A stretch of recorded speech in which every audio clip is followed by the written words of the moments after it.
Tervetuloa myös te katsojat tänne nuotiolle mukaan. Eli ideana on se, että me päätettiin kutsua Napapesiksen miesten ja naisten edustusjoukkueiden pelijohtajat tänne kertomaan kuulumisia näin ennen kauden alkuun. Paistellaan tässä makkarat ja kysellään samalla talven tunnelmia ja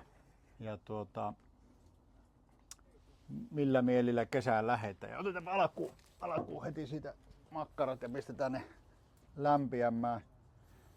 Niin kuin kaikki hyvin kokkiohjelmiin kuuluu, niin meillä on täällä makkarat jo valmiina ja minä olen tuonut makkarapöytää ja tulet on pistänyt Heinon Tomi.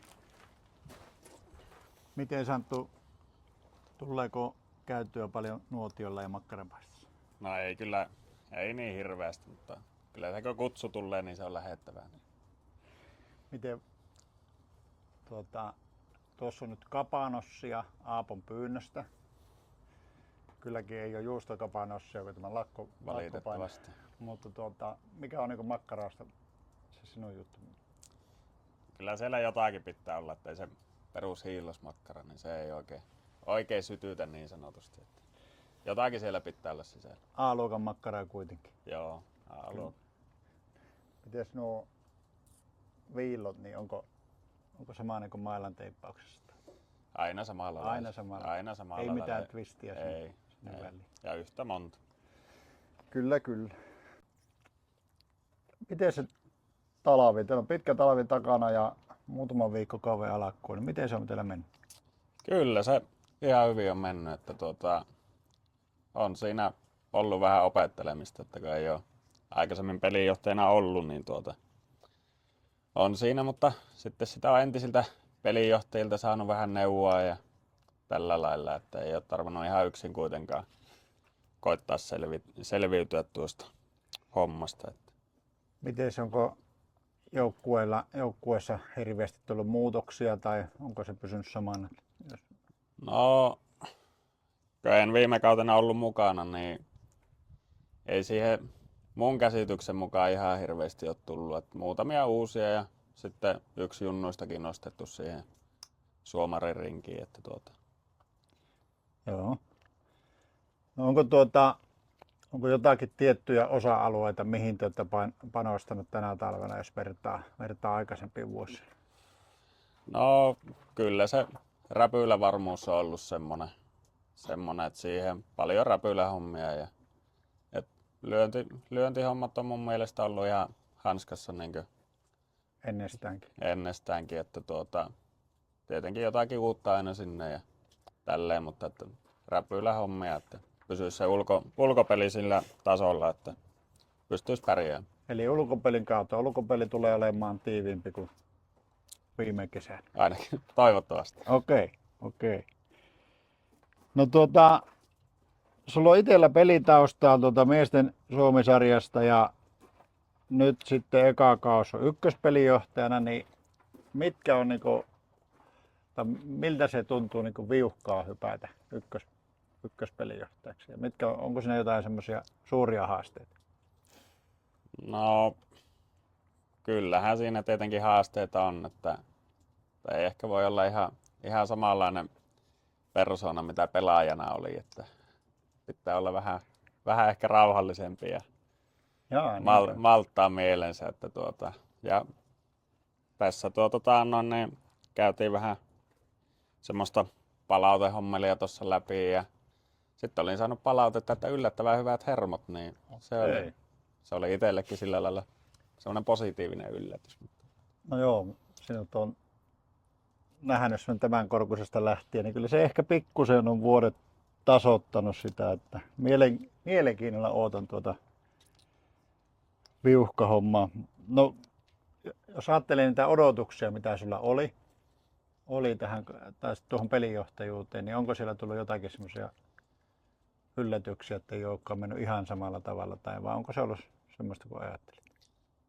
No, kyllä se on ollut yllätyksiä täynnä, että ei se ehkä ihan niin yksinkertaista ollutkaan, että mitä ajattelin, että kuitenkin Että ollut niin kaukana kotipesästä kuin olla ja voi, ja sitten yhtäkkiä pitäisi antaa neuvoja niille siinä ulkopelissä varsinkin, niin etukenttäpelaaminen ja kaikki tämmöinen, niin onhan se pitänyt katsoa pelejä ja sitä kautta vähän miettiä, että no miten sitä voisi meidän peliä alkaa rakentamaan. Että pitänyt vähän niin sanotusti opiskellakin.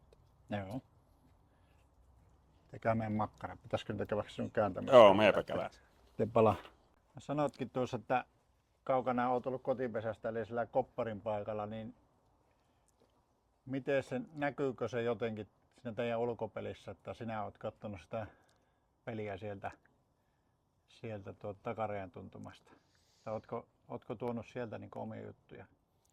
No joo, toki niitä on koittanut vähän niin sitä kautta katsoa siis silleen, että kun tietää, että mikä voisi vaikka helpottaa sitä kopparin pelaamista ja tämmöistä, että kun se on kuitenkin aika monesti se paikka, niin kuin, että sinne kun mennään, niin siellä ollaan tavallaan se yhden kaverin kanssa, mutta että sinne ei tavallaan tule niin hirveästi niitä apuja välttämättä niin kuin muulta ulkokentältä.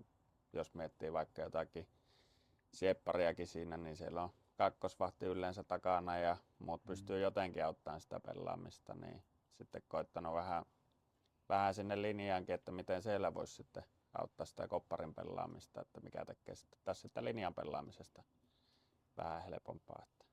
Kyllä. Ja tullaanko näkemään yhtä aggressiivista kopparipeliä kuin sinun aikoina miesten sarjassa? No, en usko, että Siinäkin olet tasoittunut vähän. Niin. Kyllä. No minkäs näköistä se sinun johtaman sisäpeli sitten on? Jos puhutaan tämmöistä, sanotaan, että jotkut on hyvinkin passiivisia pelijohtajia, jotka hakee yllätyksiä ja niin edespäin, niin voiko sitä paljastaa, että miten siellä luonnehtisit?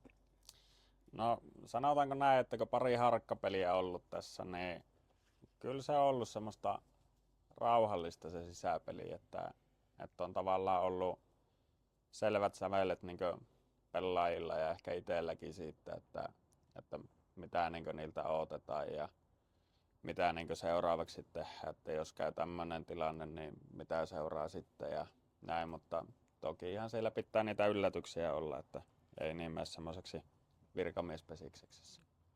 Kuinka te olette roolittanut tarkkaan sitä sisäpeliä? Onko siellä niin kotitusvastuut esimerkiksi tietyille pelaajille? On sitä roolitettu silleen. Muutamille. Kyllä. Pystytkö sanomaan ketkä siellä on niin pääkotitusvastuusta ensi kesänä? Ketkä tulee lyömään niitä juoksuja? No, mä veikkaan, että Rahika Iida 1 ja Purolan Veera, Kunnarin Maria kanssa varmaan liittyy talkoisiin ainakin jotenkin ja sitten Timlini Henna. Siinä 4. Siinä 4. Eikä paljasteta enempää, jos sattuu, että vastustajatkin tätä kuuntele. No siellä on nyt ensi kesänä naisten Suomi-sarjan pohjoislohkossa on 7 joukkuetta. Ketäs joukkueita sinä povaat sinne kärkeen? No kyllä mä veikkaan, että siellä Osva varmasti on, että ja sitten kans no Lipolla oli 2 joukkuetta, niin varmaan se ykkösjoukkue siellä. Osva ja Lippo varmaan siinä. Okei, eli kärkisijoilla. Oulun Vasama ja Oulun Lippo. Kyllä. No, sitten oikeastaan viimeinen kysymys tähän, niin mikä on teidän oma tavoite ensi kesänä? Mä itse asiassa viime leiriviikonloppuna käytiin vähän näitä tavoitteita läpi ja sitten olin tietenkin katsonut vähän viime kauden statseja ja sitä kautta lähdin vähän jututtamaan joukkuelaisia, että oli aika paljon niin just ulkopelissä päästettyjä juoksuja, että niitä oli aika paljon, niin sovittiin siinä, että jos 33%, että yhdellä kolmasosalla pienenissä päästettyjen juoksujen määrä, niin sillä voisi pärjätäkin jo aika hyvin ja tällä lailla ja sijoituksesta sen verran, että 7 joukkuetta, niin kyllähän se olisi niin mahtava homma, jos siinä keskikastissa olisi. Puoliväliin ja jopa yläpuolelle. Niin. ulkopelin kautta. Kyllä. Hyvä. Tässä vaiheessa otetaan makkaraa.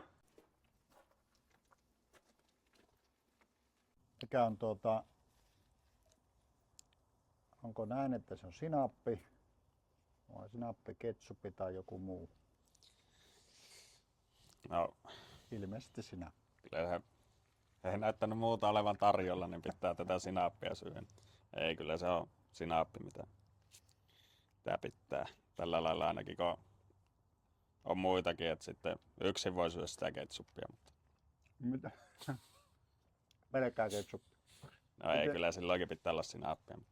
Miten tuo makkaran kypsyys, niin Medium plus. medium plus? Joo, Eli siinä mustan ja mediumin välimaasto. joo, kyllä. Näihin kuviin, näihin tunnelmiin.